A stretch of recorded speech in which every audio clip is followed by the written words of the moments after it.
Yodo, what's going on? Hello, everybody.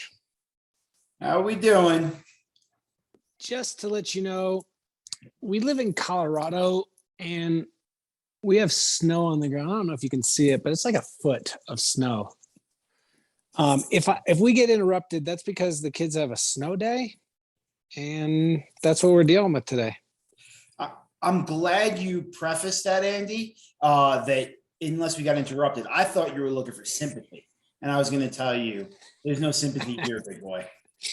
No sympathy required. No, it's back to, but the thing is I don't know if anybody out there has kids, but I know you guys have kids, but some of you do. Snow days, we were told last year there would be no snow day. It would be a distance learning asynchronous day. So the kids still had school, but now we're kind of a little bit further away. So now in 2022, they actually have a real snow day. It's kind of good. Yeah. Asynchronous. I don't know what about that word I just don't like. It so bothers me so much. Yeah. And the other thing I'm going to apologize for when we pan out is it is a snow day. And if you guys want to bust my balls on what I'm wearing today, that's fine with me. But it's a snow day and I knew I wasn't going outside. I forgot about the meeting. And so my outfit's just kind of silly. So you'll see it later when we do activation exercises. You mean as opposed to when you're wearing spandex all day? Like a different kind of silly? Different kind. Like I'm wearing red sweatpants and yeah, whatever. Okay. All right. So I'm going to go to speaker view. That works out pretty good. Cool. Does everyone see me talking right now or Andy or someone else? Howie, what do you see, buddy? Raise your hand if it's me. Cool. Awesome. All right. Howie, those locks are nice, dude. I like those. Good salad. It's a good salad. Yeah. Right now. All right. So here's the deal. I didn't see any questions. I'm going to check really quick for this Ask Us Anything. I'm going to check. But before I check, let's start with logistics. How's that sound? Boom. Let's do it. All right. So, Mr. Potts, pretty much anyone that filled out a survey who's on a plan, not one-on-one, not Potts Heads Plus, anyone that's on a plan that filled out a survey and connected their training peaks has received their plan. If you haven't, it means you haven't connected your training peaks, or you're not on a plan program, or you didn't fill out the survey. If that's the case, you can email Andy and myself, and we will take care of you right away. No problem. So you heard it here. Next, team gear. Everyone keeps on asking. Everyone's so worried. They're like, when are we going to get it? So back in November or December, I was like, oh, it'll be a week. It'll be a week or two, and we're going to order it. Well, it's been like a month or two. But here's the deal. The one thing that hasn't changed, my word's my bond, Andy, is that you will still get the gear delivered before the end of March. We've said that since the beginning, not changing. Same thing. So you have nothing to worry about. I'm actually looking at the designs right now, and I approved the mock-up, so the store should be up. Again, we have no control when the store goes up, believe it or not, within the next day or two. That's what I'm pushing them on. But your delivery will be the same. Next thing, camp stuff. If you're going to a camp, you will get gear. It will be there. You'll also be able to order stuff. If you're not going to camp, we're going to give you a chance to order those special edition jerseys too. So be on the lookout. Easy peasy, lemon squeezy. Next thing, and again, this is one of those things you've been asking about, sponsors and discounts, because everyone loves their discounts. Next week, it looks like probably by Tuesday, we're going to start our sponsor week. And what happens at sponsor week? We will send out an email and a post every day that will introduce a new sponsor for the year. We'll give you access to a discount code and spell everything out for you. If there's a sponsor that's new or their product is more in depth, we will do a special feature for them in the next month as well, where they will come on and we'll have a talk like this, and you can ask them questions and they'll give you their spiel. There's a few of them like that are really cool. Andy, you know who I'm talking about, and it's going to be great.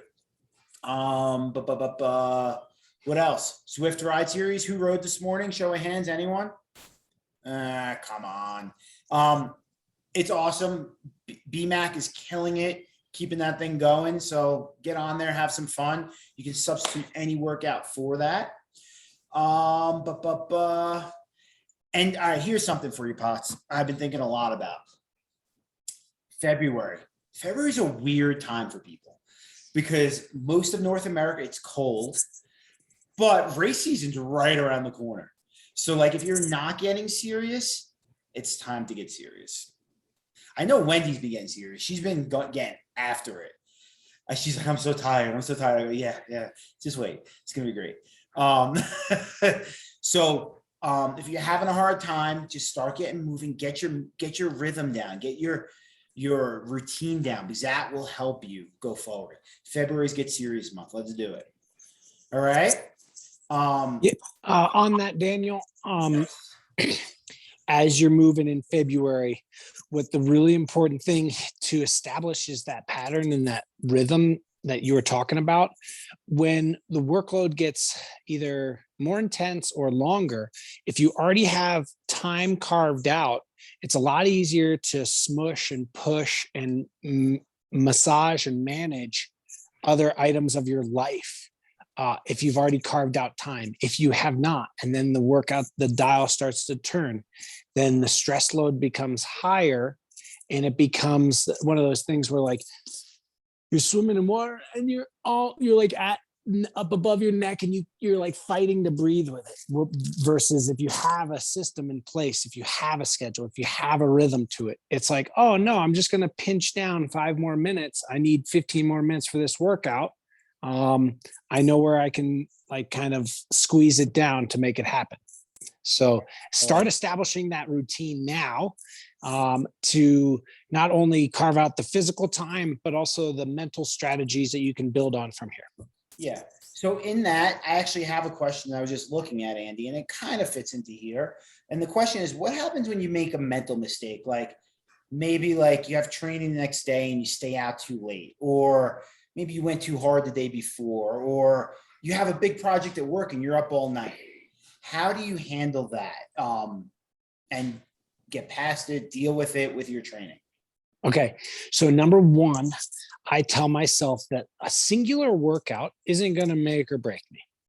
Yeah. It is the consistency of it. However, with that in mind, if you are coming into the workout with a different stress load, whether it be higher or lower, usually when it's lower, you have excitement for the workout, and you have pop during the workout, and you get that positive sense, like, oh, I'm doing well. And usually you're a little rested. When you are more fatigued, or it's hard, you're having issues just kind of like establishing the routine. What I tell myself is, I would love to know where I am on Wednesday, 4 weeks from now. If I do this workout today, I will give myself a chance to be better in 1 month. So I try to like extrapolate out the time frame to say, I will give this is part of the routine, and I will get better at it, whether that is dealing with and excelling through the fatigue, or it is challenging your body to elicit the new stimulus for improvement. Now, the last thing is the psychological approach to it. That's psychological approach, part one. And then part two is, all right, I don't feel awesome. Maybe I should skip the workout. What I would love for you to tell yourself is, let's just do this today. I'm going to suck it up, deal with it today. And if I'm really, really, really tired, then tomorrow is the day that I miss. And then when tomorrow rolls around,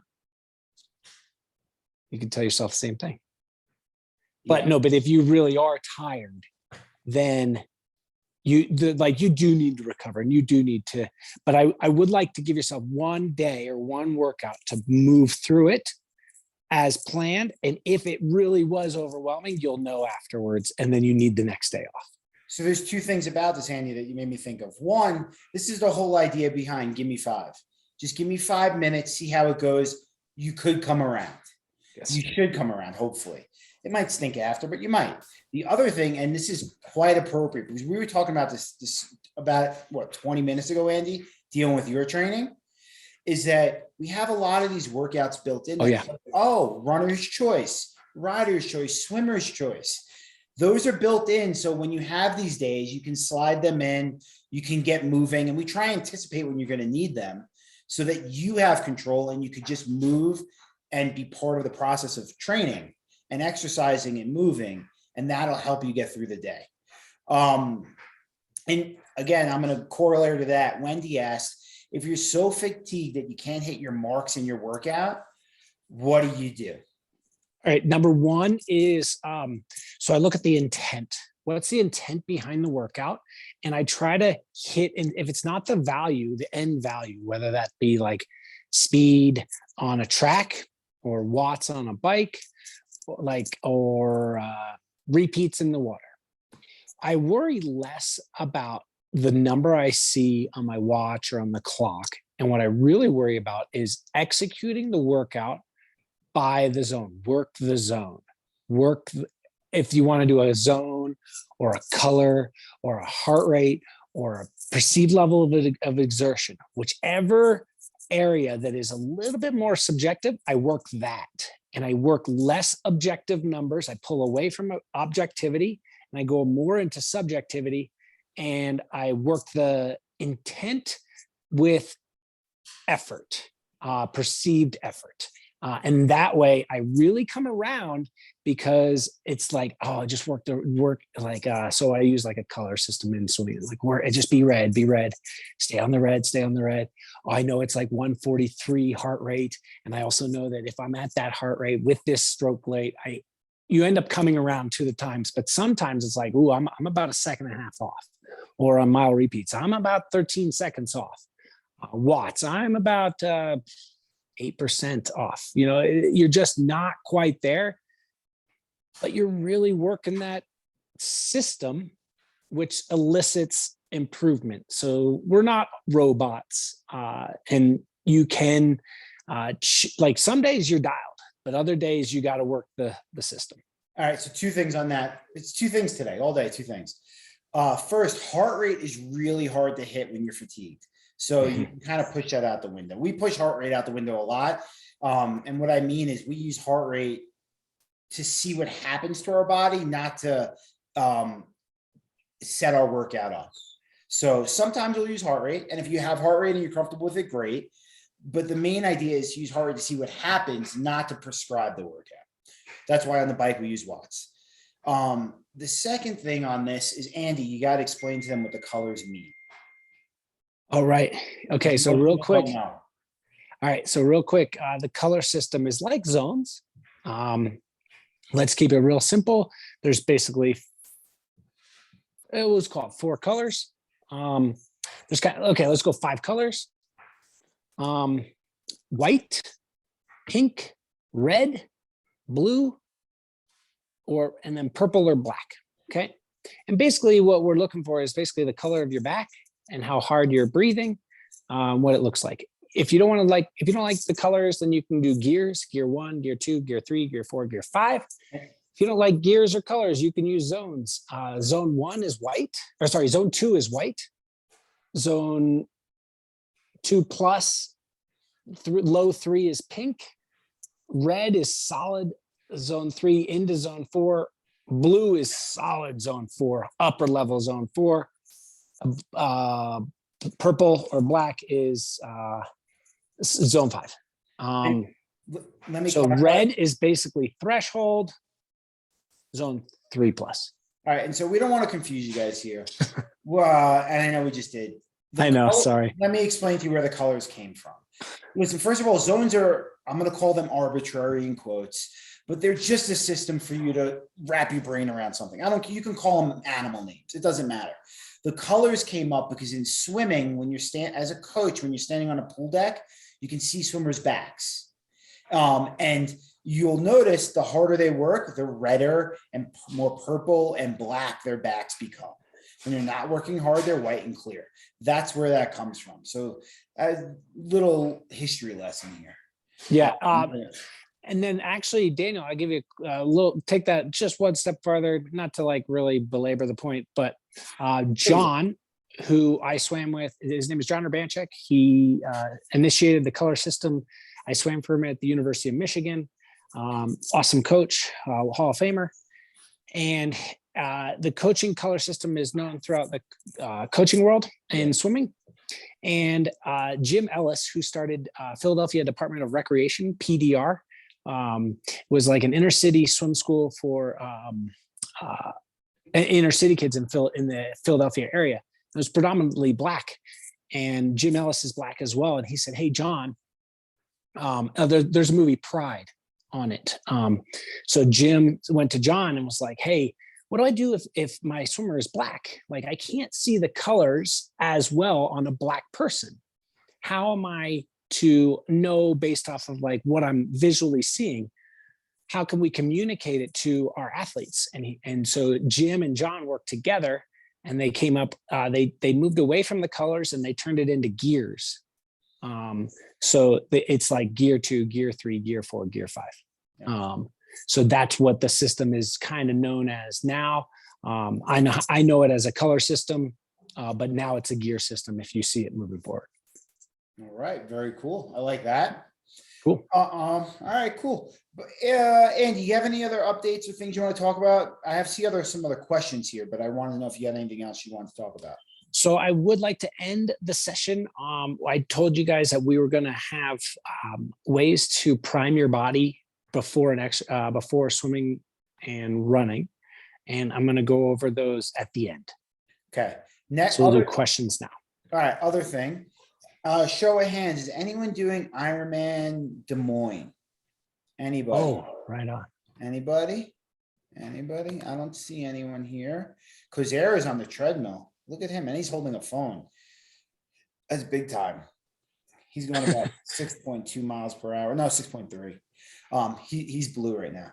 All right, cool. So no one's going to Des Moines, but Andy and I are going to be teaming up if you'd like to visit the wonderful city of Des Moines. I heard it's like New York City and San Francisco and LA all at one, but better. And the riding of Colorado and Napa Valley. We will be there in May, hosting a camp with Diamond Bikes. We will be sending the information out next week or so. It's going to be the AP Racing Diamond Bikes camp. It's going to be awesome. Really fun. So we'll send that out next week or so. You're muted, dude. Oh. My bad. It's going to be a compressed camp. It'll be 4 days. The weekend following the Ironman World Championships in St. George. It's kind of the makeup World Championships. So it'll be the 12th of May through the 15th. And TJ is going to help. TJ is the owner of Diamond Bikes, and he is going to help us with bike rides. Going to be a preview of the Des Moines course, as well as if you want and need some extra bike fitness, it will be a complete camp. We will be swimming, biking, running, but this will be a little bit more bike focused. It'll be 4 solid days of riding. So if you need a bike intense quick hitter, come on out. Yeah. All right. As we get to some of the questions, Steve, I see your question real quick. What's your training strategy for a hilly bike and run? Can you expand on what you mean really quick so we can give you the really specific answer, whether you mean like, how do I do the intervals on it, or how do I pace myself? Just give me a little more and we'll answer it. And then how to use power data in running. That's a really good question. The very short answer is you use it the same way you use it in biking. No, honestly, so to use power data in running, it's important to assess where you are now and where you want to go. Where you want to, that's the roadmap is where you are today and where you want to be. And where you want to be is critical, because if you want a certain result, you have to train yourself to get there. You can't let always let the workout come to you. You have to force it sometimes. So if I want to run a 3:20 marathon, and that requires I don't know, 275 watts for 3 hours. I have to plan my training around it. Steve, someone like you, where you live, using a power meter and power data is invaluable. I actually never used one until I started training more in Colorado Springs and that area, because whether you're going uphill or downhill, you know your power. It's the same thing on the bike, right? Like 200 watts is 200 watts is 200 watts. So working with Brian, who's your coach, establish where you want to go, establish your zones and your targets, and you use them and you work them over and over again. That's really general, but really short answer of it. Go, Andy. I've got two things to help Steve here and hopefully other people. Depending on your run power, where you're driving it from, it should correlate closely or have a relationship with the watts and power you push on a bike, whether it's a one-to-one correlation or some derivative thereof. So for me, my running power is about 100 watts more running than it is on the bike for the same effort, based off of what I'm using. Like the algorithm on my watch is like when I go a certain speed based off my weight and my height, my watts are in general about 100 more than what it would be if I were on my bike. So if I'm pushing 200 watts on my bike, and I know that gets me a certain speed, that same like effort would be 300 watts on my run. But I know that stride is a lot closer to what you would push, and it feels a lot similar to what you would push on the run or on the bike. Yeah, so it really depends what device you're using and using it so you know. Yep. It's going to take you, I'm going to give it like 3 weeks to a month to learn it. Yeah. And then here's the deal. Like when we're running, right, we typically use for tempo threshold work, we use pace or power. That's what we use. So you would use one of those two. For every other run, you'd actually use perceived exertion. That's the best way to execute running. It's pretty similar on the bike, although you're not using pace or speed, you're using power. And that's how it would work. And then Steve, back to your next question. Like, how do I pace myself for a hilly bike? So if you're in training, right, you would execute your training. And part of executing training really well on a hilly road is knowing the road, knowing the route, knowing the workout, knowing the goals of it. What's my work to rest ratio I'm trying to get? How much long do I want to go? So Steve, you, for example, let's say Brian gives you 3 by 12 minutes on, 5 minutes off. I would ride my bike over to Cheyenne Canyon and I would go 12 minutes up and 5 minutes down. Or I go to Woodman or one of those other places and I would do it there, because that would give you the work to rest ratio that you're looking for. And the pace, you would do that via power. That's how you pace yourself on the bike. You use your power meter and you try and keep it steady. Andy, you want to talk real quick? Like, let's say you see a hill, whether it's a race or in training, it's a long one. How do you go up a hill? How do you pace yourself on a hill? Okay, there's two things here. Don't let me forget the second one when I'm done. The way I like to ride a hill, this is very similar to how I run on a hill. I basically do not change my effort, my pace, my perceived level of exertion for the first third. When I'm rolling into it, whether it's off of a descent or a flat, as I come into it, I don't change like how hard I'm pushing. I don't go banger on like, let's say it's a 6-minute hill. I'm not going all out on the first 2 minutes. It's super steady. I do a steady I basically break it into thirds. It's a steady 2 minutes, a build for 2 minutes, and then a push for 2 minutes. So that push, once you get to the top and you're at the top, it actually does not end there.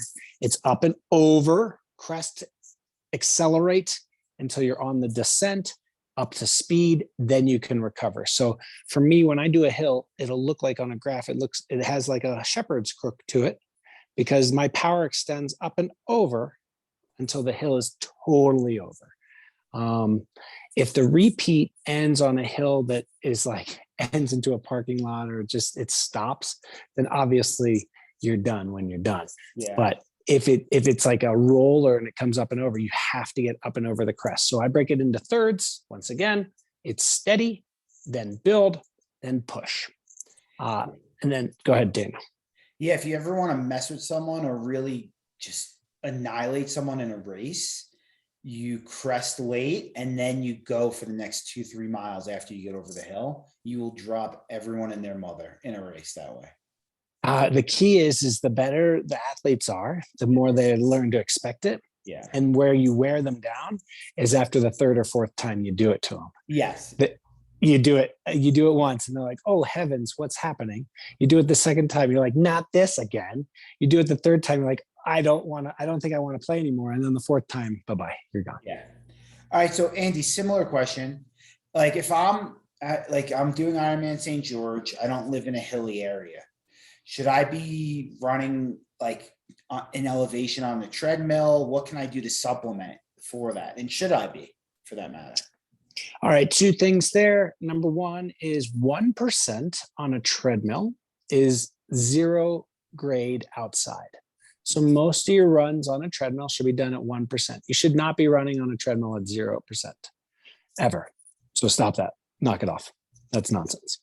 Next, if you are preparing for a hilly race, you should prepare in hills for a hilly race. I think that would be a sound approach. So some varied elevation in your running. So on a treadmill, like what I would do is I would probably pick an arbitrary number. Maybe it's 10, maybe it's 12. And I would have either my speed and my elevation reach, let's call it the number 12. If I'm running at 8.0 miles per hour on a treadmill, then I want my gradient at 4%, which is pretty tough. Yeah. If I'm running at so maybe your number is 10. Okay. If you're running at 6.0 on a treadmill, you have to be at an elevation of 4%. Yeah. So maybe you start with the number of 10 and then you run 5 miles an hour at 5%, 7 miles an hour at 3%. And you start messing around with that number. So maybe it starts at 10 and it grows to 11. Then it grows to 10 and a half, then 11. Eventually you can get it up to 12, 12 and a half. And that should provide you some demand there on your body to elicit some improvement.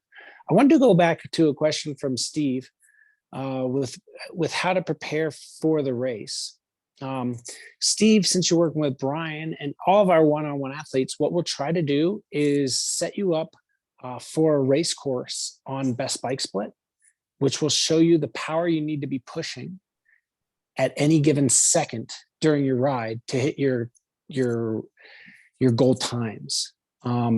You can use best bike split and we could set it up for you on some hills so you can learn how to use it as well. Do we have that capability, Daniel? Yeah, absolutely. Okay. So you can learn what to push. If you know you want to get to the top of the hill pushing 200 watts, you don't have to push 200 watts the entire time. Sometimes you're pushing 210, sometimes you're pushing 185, but at the end you want it to be 200, and it's based off of the contours of the hill that will get you the end result. Yeah, and for Steve specifically, if you know what you want to do in a race, we could pretty much tell you on the Deckers loop and the Deckers climb what you need to do because we've done it so many times. We kind of know every mark for that one. It's a really good one, so we'll set you up with that. Let's see what else we got here. Yeah, you go back to someone also asked about ideal bike cadence. Okay, so this one is get out of here. This one is multifaceted. I'll start you with what do the top professionals ride in an Ironman? Most top professional racers are racing anywhere between 79 and 82 cadence for the entire ride. I know it's a little low, but you are time trialing. And that is what the number is if you were to graph it out for like top 15 guys and girls at the World Championships. So how do you get to that number at elite performance? You have to train above it and below it. Some general numbers that I think are ideal to hit would be anywhere between 90 and 95 on a trainer when you're doing steady state work. And then when you're in the hills, you want to be anywhere between 65 and 73. 100%. One more question, then because we got 10 minutes, we're going to have you do your thing. Wetsuit update. I'm guessing you're asking about the Pinnacle, Dan. It's on the water. It is coming on over, coming on over. And so the Pinnacle wetsuit, Pinnacle goggles on the water coming over. Just a reminder for 2022, right? 2022, it's only the men's Pinnacle suit. Goggles are for everyone. And that'll be here. My guess would be in a month and a half, depending on how long it gets stuck on the water. And then The last reason, question. Oh, go. the reason it's not the women's Pinnacle is because the buoyancy levels had to be changed and adjusted based off of the female bodies to optimal body position. So we didn't just want to make a suit that is, hey, just get in it and you'll be better, and making ill-advised assumptions. So we actually changed the buoyancy, where you sit, how you sit in the water, based off of if you're a male or if you're a female. So when we do get the female Pinnacles, they'll be optimized for our female athletes. Yeah, and we actually had a lot of input on the Aura too. And so that was kind of, we made some changes to that for this year. So that was kind of like iteration 1.0 for when the women's Pinnacle comes. And then nutrition during Olympic distance triathlon. And you want to take it? Or you want me to? I've been talking, you got it. All right. So Olympic distance triathlon, it really depends on how fast you're going and how long you're out on the course, like anything for that matter. But typically when you race in the Olympic, it's a 2 to 3 hour event, give or take. You could primarily perform on the glycogen stores in your body for an event like that with some minor supplements and water, maybe a sports drink. You're probably needing about 300 to 700 calories for an Olympic distance race. Yeah. Solids are not your friend unless you're really good at digesting solids. You like it. And that's because your heart rate's higher typically for an Olympic. So gels, infinite with, calories in it would be great. Lower protein is good as well, but call it, I would experiment with that 300 to 700, depending on how long you're racing for, your intensity level. Like anything else, you can go more solid, more protein. The slower you're going, the lower your heart rate is, the longer you're out there. I would look to consume 85 to 90% of that on the bike. Yes, absolutely. And mid-range on the bike. Yep. You want to be done with like 5 minutes left if you can. I was typically like a sports drink of some sort with a gel, and I usually took the gel either with 5 minutes left on the bike or going out on the run, and that was more mental than physical. Nice. Yeah. I was basically, I try to get down a bottle on the bike and then water on the run. No calories on the run, but I was only running for like 29 minutes. And you were running really fast, so it's hard to absorb anything. So why is the velocity important there? Usually it's because of the calorie, or like the total heat you're producing, and how hard you're working is usually correlated to how fast you're going. So that's why Daniel was saying it depends on how fast you're going. Exactly. All right, Potts, you wanted to do a quick demo. We got 5 minutes and 56 seconds left. Go for it. All right, we're going to first start. Okay, can you hear me? I took off my earphones. Yes. Sweet. All right. You guys can make fun of my outfit all you want. All right, here we go. Why are you not wearing pants? That looks good.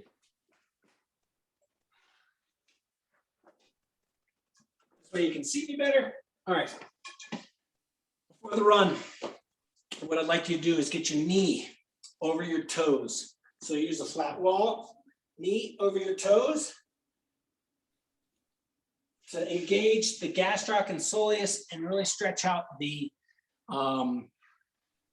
Achilles. So this is really important for everything below your knee, and the older that you get, the more problems you tend to get below your knee. So after I ride, before I run, I'll end up doing anywhere between 40 and 80 of these. And I'll do like 20 on one side, switch to the other, 20 on the other. After I'm done activating gastroc and soleus, I'll go to my I'll do something like where a little bit longer, where I engage the hamstring, and it's a straight leg, and I bend into it and kind of lean into a wall or a railing or a tree or whatever you have. Those are the two really big ones I use, is knees over toes, and then working on the whole angle of heels, hips, head, all in one line, leaning it forward. The 3 H's, okay? For swimming, a little bit more in depth. What we're looking for here is, if you have a TheraBand, it'd be really beneficial, but you can just do something like YTWLs on the ground, and they would look something like this. Okay. Can you see me? Yes. Okay. Y's, T's, there's a wall here, T's, W, chicken wing, and I's. So that'll engage your upper scapula and shoulder. Then you can move to your knees in kind of a bear position and open up your spine by going butterflies.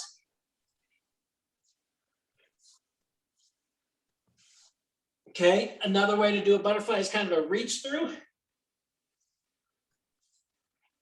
And we're trying to torque and tilt the spine. And then you're going to move to something like a scap with some weight reduction. So you can do like a bear crawl and a scap push-up. Or a downward dog and a scap push-up.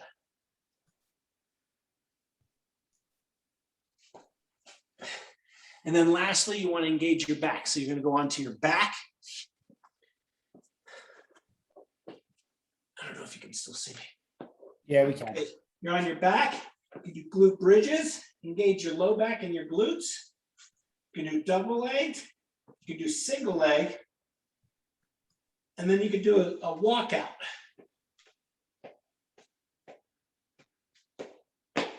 So trying to get the back, the glutes, the shoulders, and the scapula all involved. How great is my outfit today? It's good.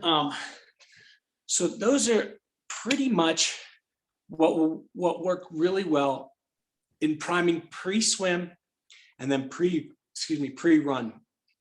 Now, Steve was asking questions before. Steve, if you have any other questions, you can ask your daughter, and she can walk you through some pre-swim exercises that she did. Hopefully, some of them are very similar. This routine where you do IT or Y, T, W, I's, and chicken wings, followed by the butterfly spine opening, and then glute bridges. All that stems from the Canadian national team swimming, what they do pre-swims. So tried to give you a little bit of background there with like who is using it and why they're doing it. The last thing you'll want to do right before you get into the water, you could do something just to raise your heart rate a little bit, and then you can make sure that each stroke you take is valuable. It's not you're waiting until 20 minutes in to start feeling like you can swim and your heart rate is up and you're warm. The last thing you can do before a swim is do like a couple burpees, push-ups, something to raise your heart rate, jump in rope or stretch cords. All right, Mr. Potts, thank you very much, sir.